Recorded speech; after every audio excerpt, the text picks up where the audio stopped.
The bakery smelled like failure. Dae-ho stood behind his counter and looked at the 3 loaves of bread he had managed to bake that morning. 3 loaves. Last year, he would have baked 30 by this time. But last year, the supply ship still came to Kepler-9 station on schedule. He was 73 years old, and his hands shook more than they used to. His back hurt when he kneaded dough. His eyes needed glasses to read recipes he had known by heart for 50 years. But none of that mattered if he had no ingredients to work with. The door chimed. Dae-ho looked up with hope, but it was just young T-Min from the noodle shop next door. The boy looked sad. "I'm closing down, Mr. Dae-ho," T-Min said quietly. "My family is moving to the inner colonies. There's no future here anymore." Dae-ho nodded slowly. He understood. Kepler-9 had been a busy trading station once, full of ships and commerce. But the new hyperspace routes bypassed them now. The supply ships came less and less. The people were leaving. Soon, there would be nobody left to buy bread, even if he could bake it. "Good luck to you and your family," Dae-ho said, and meant it. After T-Min left, Dae-ho sat down heavily on his stool. He could leave too. His granddaughter Bora kept sending messages, asking him to come live with her on New Sol. She was a successful scientist there, studying alien plants. She had a nice apartment with room for him. He could retire, rest his tired bones, maybe teach some cooking classes to keep busy. But the thought made him feel hollow inside. This bakery was his life's work. His wife had helped him build it 40 years ago, before she passed. Their daughter had grown up playing between the flour sacks. This was more than a business. It was home. Dae-ho pulled out his old tablet and started browsing the station's information archives.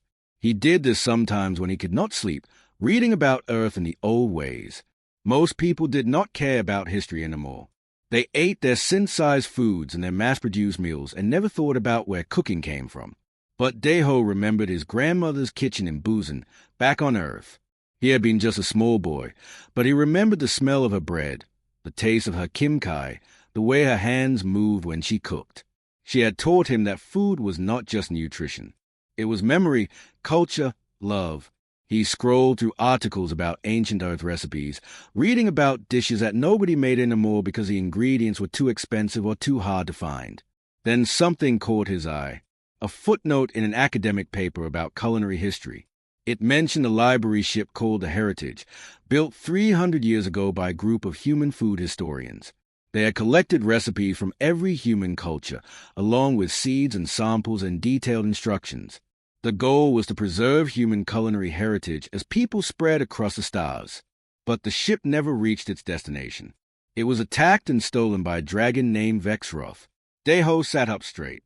Dragons. Everyone in the galaxy knew about dragons. They were ancient, powerful creatures who breathed fire and hoarded treasure. They lived for thousands of years and treated other species like insects. Governments feared them. Militaries avoided them. There were only a few dozen dragons in known space, but each one was dangerous enough to destroy entire fleets. Most dragons collected gold, jewels, or powerful weapons. But according to this article, Vexroth had taken the heritage ship and all its contents, which meant somewhere in that dragon's hoard were the most complete collection of ancient human recipes in existence. Dae-ho read everything he could find about Vexroth. The dragon lived in the Crimson Nebula, in an asteroid field filled with wrecked ships. He had killed hundreds of beings who tried to steal from him. The Galactic Council had declared his territory off-limits. Nobody went there voluntarily. A sensible person would read this information and forget about it. But Dae-ho had never been particularly sensible. His wife had told him that often, usually while laughing. He thought about those recipe books sitting in the dragon's cave, unused and forgotten. Knowledge going to waste while bakeries like his closed down because nobody remembered how to make things properly anymore. It seemed wrong. It seemed like a terrible shame.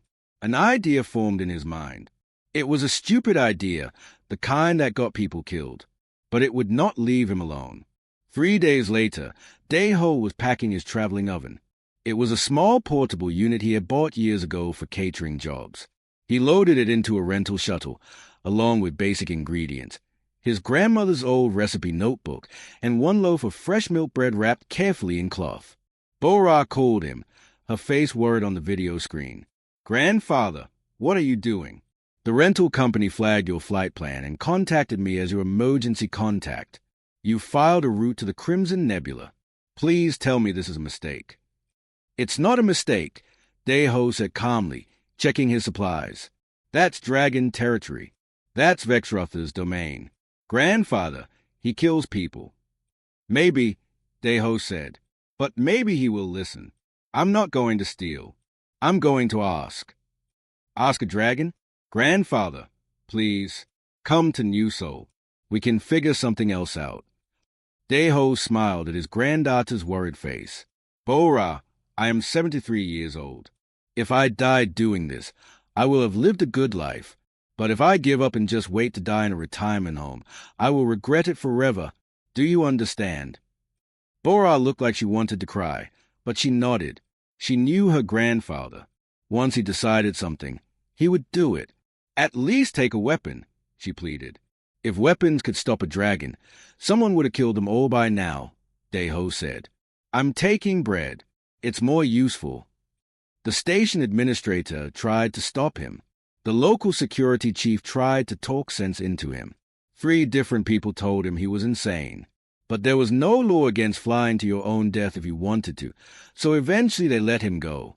As his small shuttle left Kepler-9 and entered hyperspace, Deho felt something he had not felt in years. He felt alive. Afraid, yes, probably doomed, but alive. In his pack, wrapped in his grandmother's cloth, the milk bread stayed fresh and soft. It was not much to offer a dragon, but it was made with care and skill and 50 years of practice. It was honest work. If he was going to die, at least it would be for something he believed in. That seemed like a good enough reason to fly into a dragon's lair.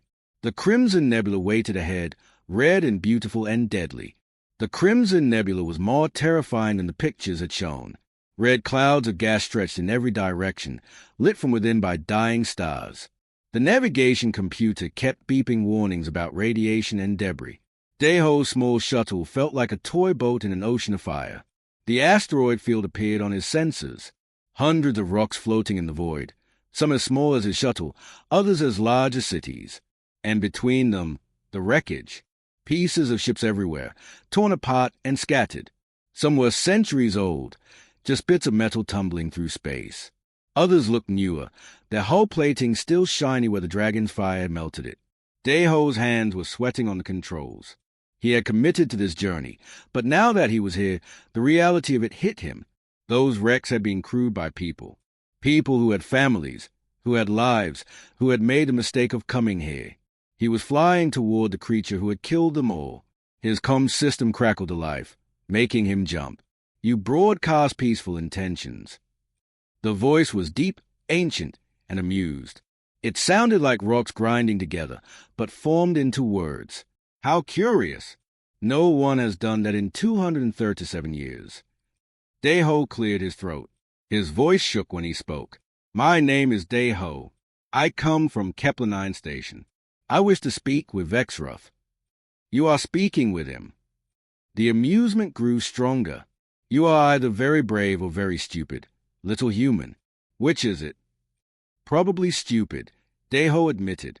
"But I come with respect and a gift. I only ask for a conversation." There was silence for a long moment. Then the voice gave him coordinates. "Land there. Slowly. If your weapon systems activate, I will assume hostile intent." "I have no weapons," Deho said. "Then you are definitely stupid." The coordinates led him to the largest asteroid, where a massive cave entrance gaped like a mouth. Lights glowed from within, which surprised Deho. He had expected darkness. As his shuttle descended into the cave, he saw that the walls were covered in crystals that pulsed with soft light. The cave went deep into the asteroid, opening into a chamber so vast that his shuttle's lights could not reach the far walls. And everywhere, treasure, mountains of gold coins, stacks of artwork in protective cases, ancient weapons mounted on walls, precious gems sorted by color into enormous piles, shelves upon shelves of books, tablets, and data cores, technology from 100 different species, the wealth of civilizations, hoarded in one place. Deho landed his shuttle on a flat area of stone floor. He sat for a moment, trying to calm his racing heart. Then he picked up the cloth-wrapped bread, stepped out of his shuttle, and faced the dragon. Vexroth was enormous. His body coiled through the chamber like a mountain range, covered in scales that looked like black glass. Each scale was the size of Deho's shuttle. The dragon's head alone was as large as a house, with horns that curved back like dark crescents. His eyes burned with an inner fire, like looking into the heart of a star. Smoke drifted from his nostrils with each breath. Deho had never felt so small.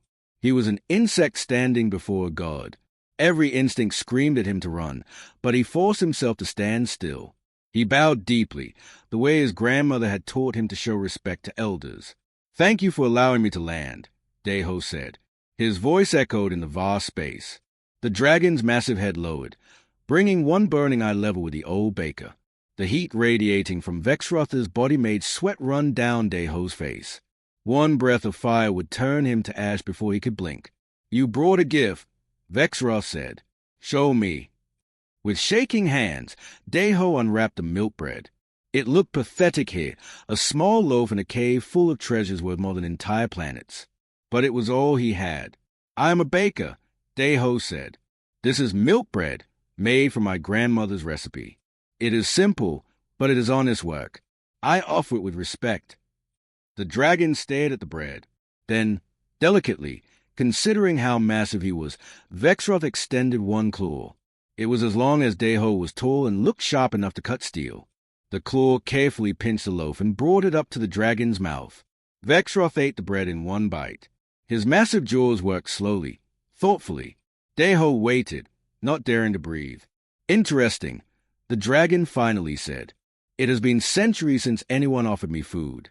They usually offered jewels or weapons or pledges of service. Never food."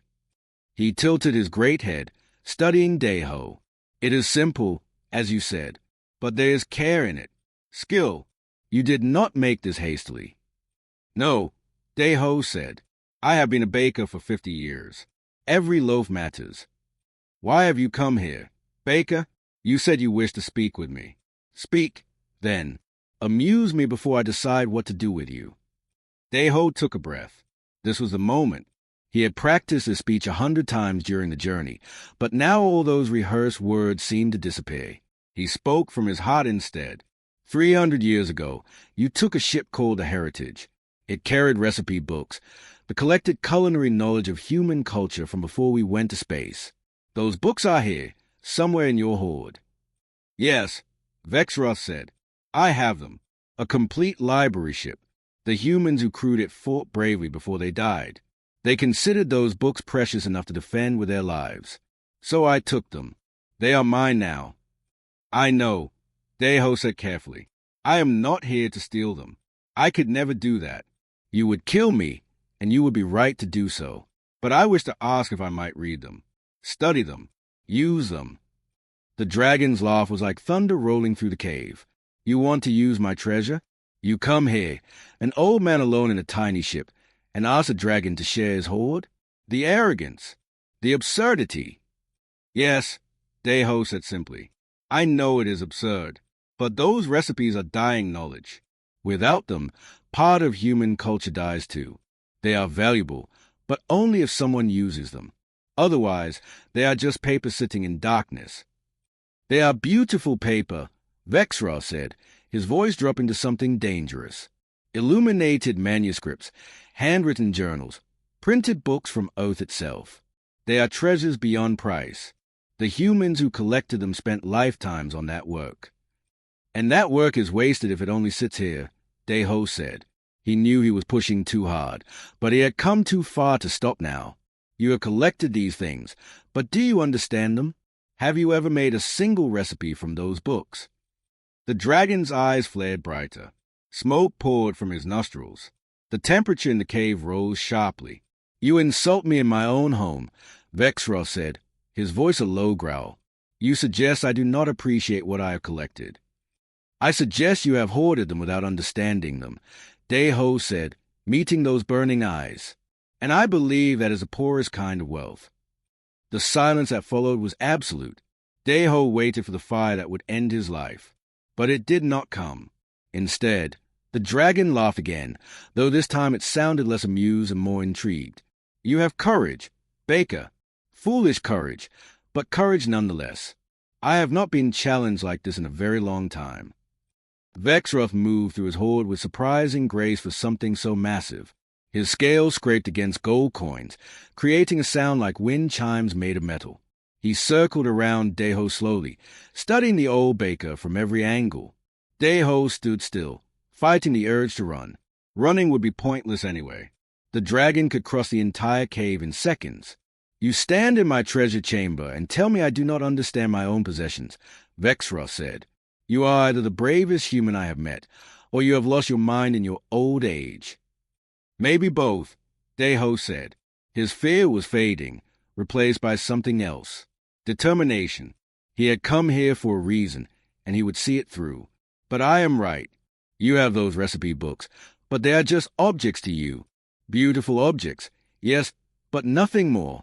You do not know what flavors they describe. You do not know the stories behind each dish.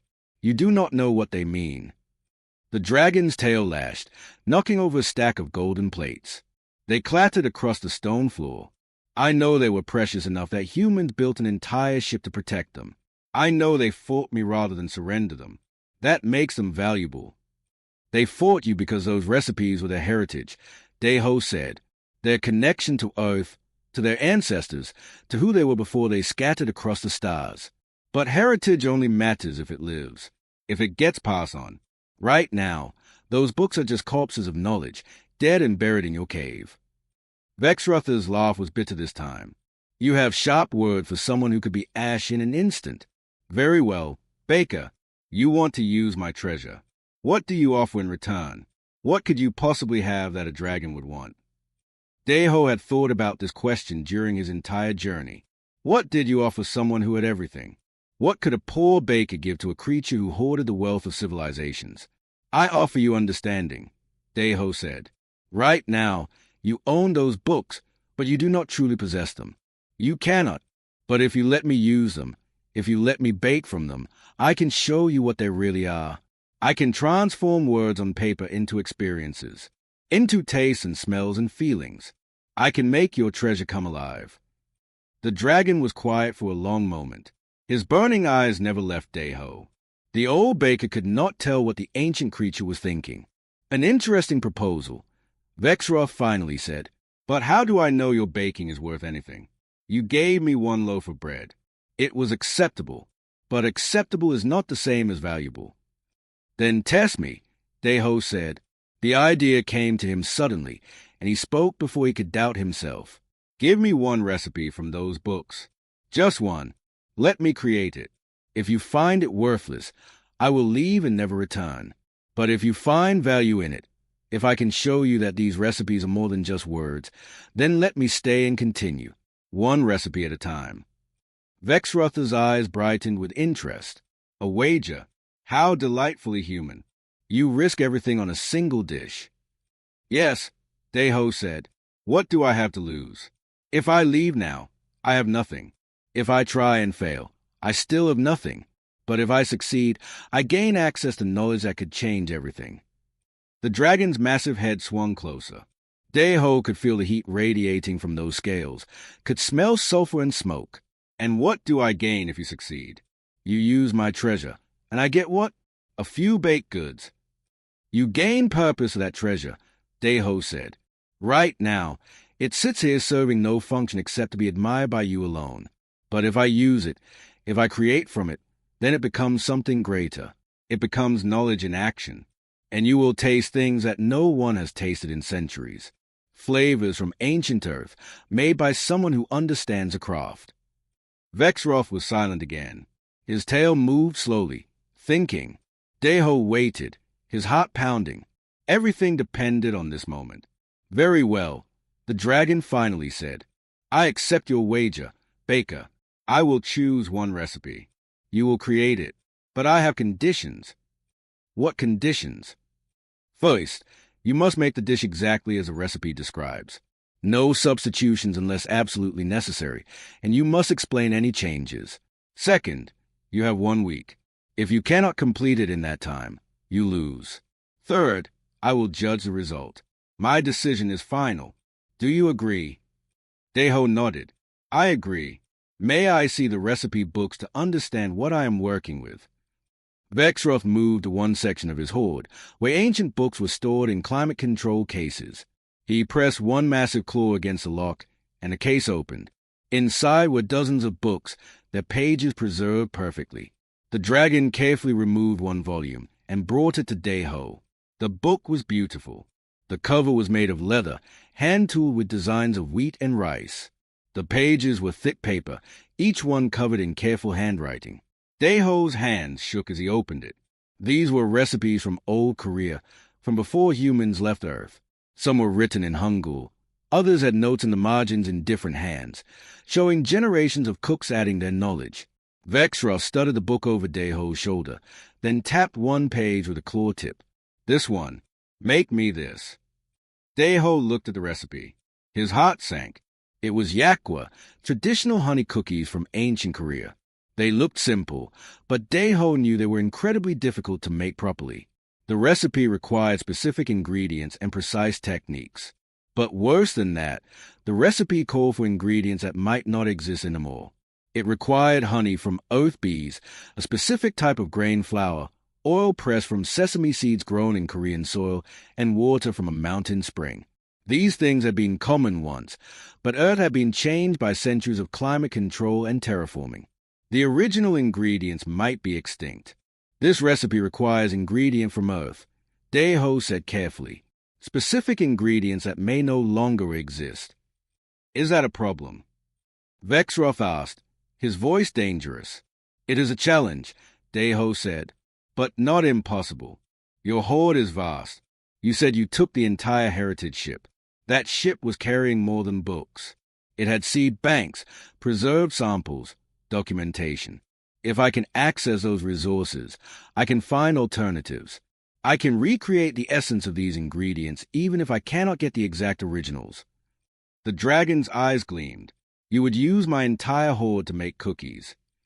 I would use whatever is necessary to honor this recipe, Deho said firmly. That is what the wager requires. To show you what these recipes truly are, I must do them justice. Vexroth laughed, a sound like boulders rolling down a mountain. Excellent. This will be more entertaining than I expected. Very well. Baker, you may access whatever you need from my collection. But remember, you have 1 week. 7 days. If you fail, you leave forever. And if I succeed, then we will discuss what comes next. The dragon's smile showed teeth like swords. But do not fail, Deho. I do not like to be disappointed. Deho looked down at the recipe, at the careful handwriting describing how to make yak with a traditional way. He used to make them for special occasions, and the smell would fill the whole house. The recipe seemed impossible now, but that had never stopped him before. I will not fail, Deho said, and meant it. The first day was spent exploring. Deho walked through sections of the hoard he had not seen before, and each area revealed new surprises. Vexroth followed him sometimes, watching with those burning eyes. Other times, the dragon left him alone, disappearing into the deeper caves.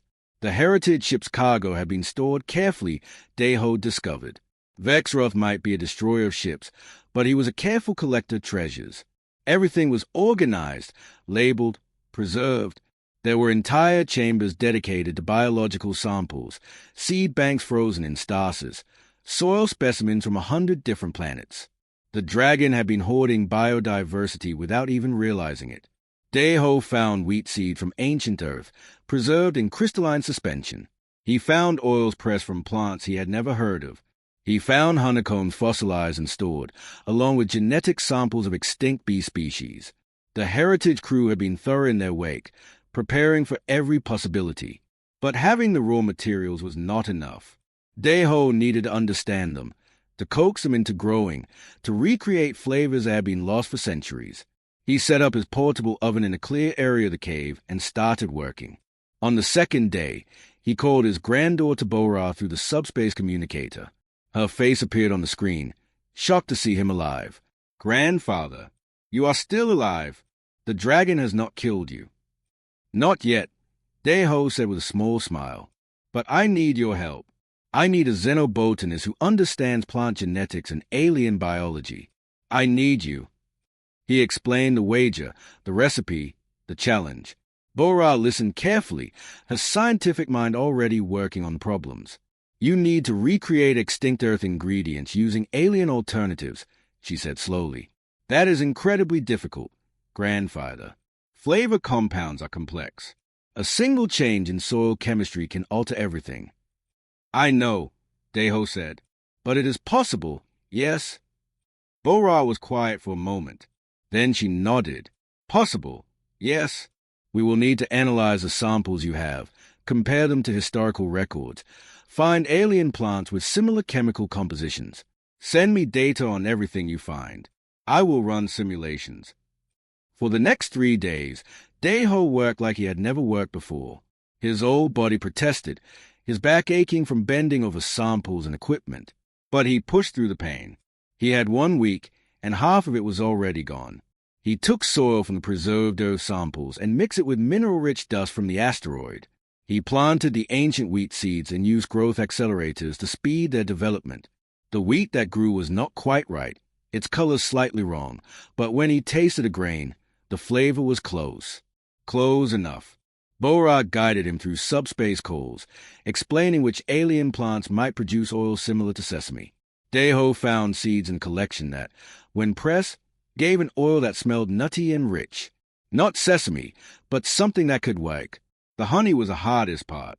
The fossilized honeycombs were useless for baking. But Vexroth, watching Deho's struggles with growing interest, mentioned something unexpected. There is a species of insect in my collection, the dragon said, from a planet called Melli's Fall. The locals they use their secretions as sweetener. I collected samples because the crystallized secretions look beautiful. Deho examined the insects, which were kept in a preserved habitat. They looked nothing like Earth bees, with 6 wings and segmented bodies that glowed faintly blue.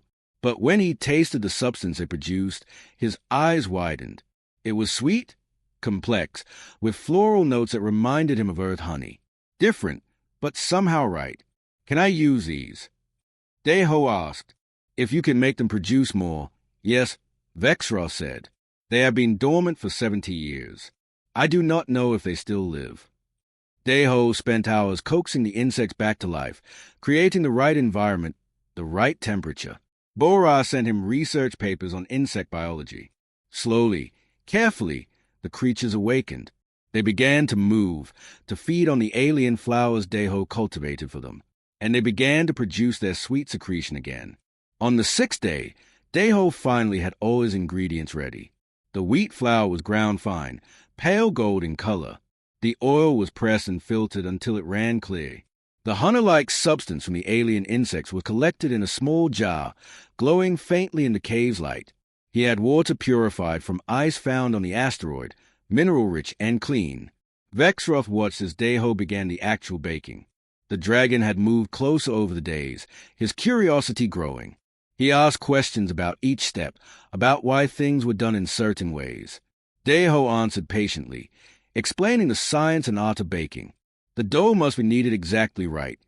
Deho said, his hands working the mixture. Too little, and it will not hold together. Too much, and it will become tough. You must feel it, understand when it is ready. How do you know? Vexroth asked. Experience, Deho said. 50 years of touching dough. My hands know even when my mind is uncertain. He shaped the cookies carefully, making them into the traditional flower patterns his grandmother had taught him. Each one had to be perfect, the thickness exact, the shapes precise. Then came the frying in oil, a delicate process that required constant attention. The temperature had to be just right, not too hot or too cold. The cave filled with smells that had not existed there before. The rich scent of frying dough, the sweetness of honey, the nutty aroma of the oil. Vexroth's nostrils flared, taking in the scents. His expression was difficult to read, but he seemed transfixed. After frying, the cookies had to be coated in the honey mixture. Deho worked carefully, ensuring each yak was covered completely, then let them rest. The recipe said they should sit overnight, allowing the honey to soak in completely. But Deho did not have that luxury. He had only hours left before his week was up. He did his best, letting them rest as long as he dared. While he waited, exhaustion caught up with him. He had barely slept in 6 days, running on determination and stubbornness alone. He sat down near his oven, and despite his intentions to stay awake, he dozed off. He woke to find Vexrotha's massive head near him, the dragon's eyes watching him sleep. Deho startled, then relaxed. If the dragon wanted him dead, he would already be dead. "They are ready," Vexroth said quietly. "Your cookies.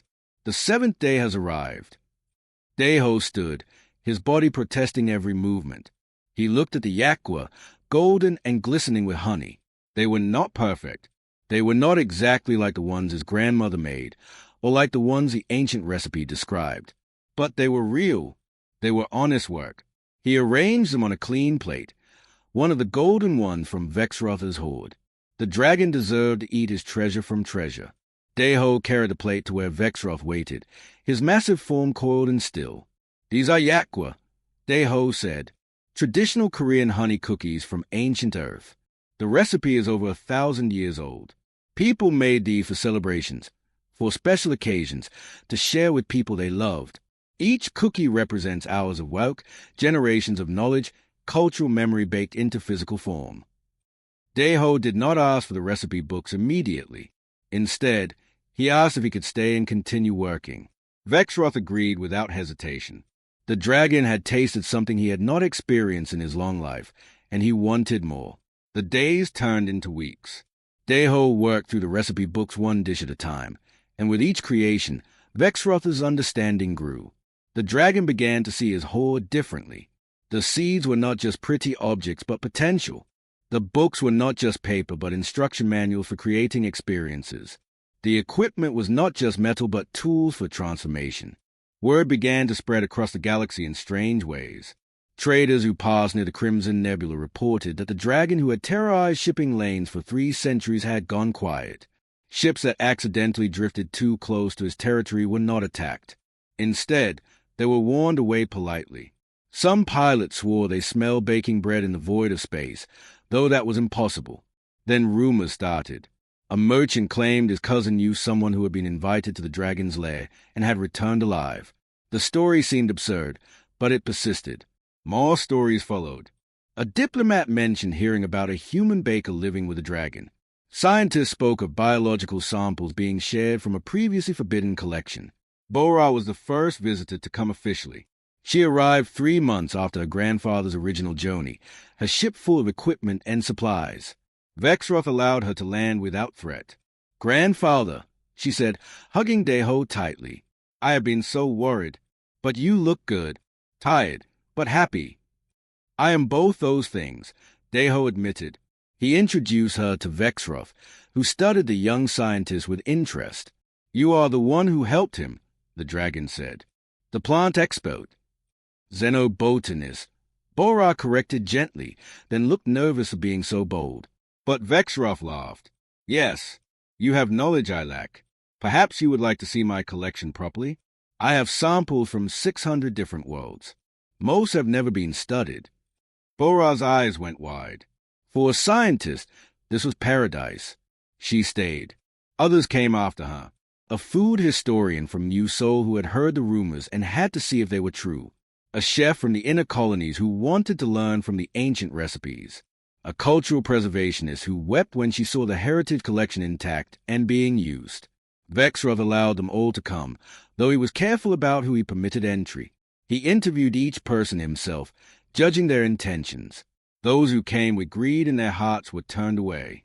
Those who came with genuine desire to learn and preserve were welcomed. The dragon's lair transformed slowly. Work areas were established for different crafts, growing chambers for plants, study rooms for researchers, a proper kitchen for Deho, much larger than his portable oven, living quarters for the humans who stayed long-term. The treasure remained, mountains of gold and jewels untouched. But now they shared space with life and purpose. The cave echoed with voices and activity instead of just silence and hoarding. One day, a young chef named Minho asked Vexroth a question that made everyone nervous. "Why did you steal the heritage ship? Why did you kill those people and take their collection?" The cave went silent. Deho held his breath. But Vexroth did not get angry. I saw them fighting over it. The dragon said slowly. Pirates wanted the ship for its value. The crew defended it with everything they had. I watched them die for those books, those seeds, those samples. I thought anything worth dying for must be worth taking. He paused, his expression distant. But I did not understand what I had taken. Not truly. I saw value but not meaning. I collected it and kept it safe, but it remained dead to me until Dayho arrived. Do you regret taking it? Minho asked. Vexroth considered this. I regret the deaths. But if I had not taken the collection, the pirates would have. They would have sold it piece by piece, scattered it across the galaxy. At least I kept it intact. And now, finally, it serves the purpose it was meant for. The years passed. Dayho grew older. His hands shook more, and his back hurt constantly. But he continued baking, teaching others what he knew. The archive, as they now called it, became famous across multiple systems. People from dozens of species came to learn, not just about human cooking, but about their own cultural heritage. The collection grew as visitors brought their own recipes, their own seeds, their own knowledge to preserve. Vexroth changed in ways that surprised everyone, including himself. He began to travel to other dragon lays, speaking with his own kind. He convinced 3 other dragons to open their hoards to scholars and researchers. Not everyone was allowed in, but selected individuals could access knowledge that had been locked away for centuries. The Galactic Council noticed these changes. They sent ambassadors to meet with Vexroth, something that had never happened before. Treaties were discussed, trade agreements, cultural exchange programs. The dragon who had been considered a menace became a protector of heritage. On Dayho's 97th birthday, he was too weak to stand in the kitchen anymore. Bora had taken over most of the daily baking, though she always consulted her grandfather on techniques. He sat in a comfortable chair that Vexroth had acquired for him, wrapped in blankets, watching the activity around him. The dragon came to sit beside him, coiling his massive body so his head was level with Dayho's chair. I have been thinking, Vexroth said quietly. I have lived for 3,000 years. I will live for many more, but you will not. No, Dayho agreed. His voice was weak now. I will not. This saddens me, Vexroth said. I have known many beings in my long life. Most I have forgotten, but I will not forget you, Baker. You taught me what true wealth means. Dayho smiled. You taught me something, too. You taught me that even the most fearsome beings can change, that it is never too late to find new purpose. I have a request, Vexroth said. When you are gone, I will continue this work. I will protect this archive and everyone who works here. I will teach others what you taught me. But I need you to tell me this is what you want, that this is a proper legacy. It is more than I ever dreamed, Dayho said. Tears ran down his wrinkled cheeks. When I left Kepler-9, I just wanted to save some recipes. But this, what we built here, this is bigger than recipes. This is about remembering, about preserving what matters, about sharing instead of hoarding. He reached out with a shaking hand and touched one of Vexroth's scales. The dragon's heat warmed his cold fingers. Promise me you will keep teaching, Dayho said. Promise me you will let others learn from what we have here. Knowledge only has value when it moves, when it grows, when it gets passed on. I promise, Vexroth said. On my Hoard, on my name, I promise. Dayho died 3 days later, peacefully in his sleep. Bora and the others mourned him properly, with ceremonies from Earth and stories shared around tables full of food he had taught them to make. Vexroth wept, and his tears crystallized into diamonds as they fell. He collected them carefully and set them in a special place, not as treasure to hoard but as memory to honor. The archive continued. It grew larger each year, welcoming more species, more cultures, more knowledge. The dragon who had once destroyed ships to take treasures now protected those who sought to create and preserve them. He taught cooking classes himself sometimes, his massive claws surprisingly delicate when shaping dough. When other dragons asked him why he had changed, why he allowed his hoard to be used instead of simply admired, Vexroth always told them the same story. The story of an old human baker who flew alone into danger, armed with nothing but bread and stubbornness, who had shown him that the greatest hoard was not one that was kept but one that was shared. And in the center of the archive, in a place of honor, sat a simple cloth-wrapped loaf of milk bread, preserved forever in a stasis field. Beside it was a small plaque with words that Deho had lived by, words that now defined everything the archive stood for. Knowledge is only treasure when it is used. Culture only lives when it is shared. The richest hoard is one that grows by giving. People came from across the galaxy to see it, to learn from it, to add to it. And Vexroth watched over it all, a dragon who had learned from a baker that true immortality came not from living forever, but from creating something that would outlive you. The old human had been right all along. That was the poorest kind of wealth, to have everything and share nothing. But now, Vexroth understood the richest kind, and he would guard it, teach it, and share it for all the centuries he had remaining.